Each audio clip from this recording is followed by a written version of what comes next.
بسم اللہ الرحمن الرحیم۔ السلام علیکم ورحمۃ اللہ وبرکاتہ۔ عابد راجہ چینل کی طرف سے آج میں اپنے دوستوں کو رسول اللہ صلی اللہ علیہ وآلہ وسلم کا بہت ہی پیارا فرمان بتاؤں گا۔ اس سے پہلے میں اپنے تمام دوستوں سے گزارش کروں گا کہ اگر آپ نے ابھی تک میرے چینل کو سبسکرائب نہیں کیا تو ضرور کر لیں۔ تو شروع کرتے ہیں۔ بسم اللہ الرحمن الرحیم۔ حضرت سیدنا شداد رضی اللہ تعالیٰ عنہ بیان کرتے ہیں کہ نبی اکرم صلی اللہ علیہ وآلہ وسلم نے سید الاستغفار کے متعلق فرمایا، جس نے پورے یقین سے اسے دن کے وقت پڑھا، وہ اس دن شام سے پہلے فوت ہو گیا تو وہ اہل جنت میں سے ہوگا، اور جس نے پورے یقین کے ساتھ اسے رات کو پڑھا اور صبح ہونے سے پہلے فوت ہو گیا تو وہ جنتی ہوگا۔ وہ دعا کیا ہے؟ بسم اللہ الرحمن الرحیم۔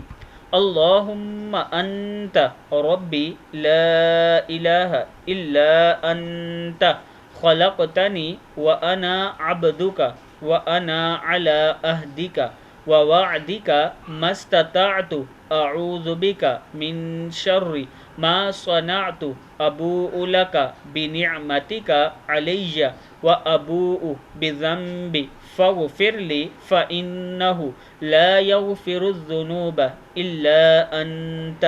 صدق اللہ العظیم۔ اس دعا کو آپ دوستوں نے یاد کرنا ہے اور آگے زیادہ سے زیادہ شیئر کرنا ہے۔ السلام علیکم ورحمۃ اللہ وبرکاتہ۔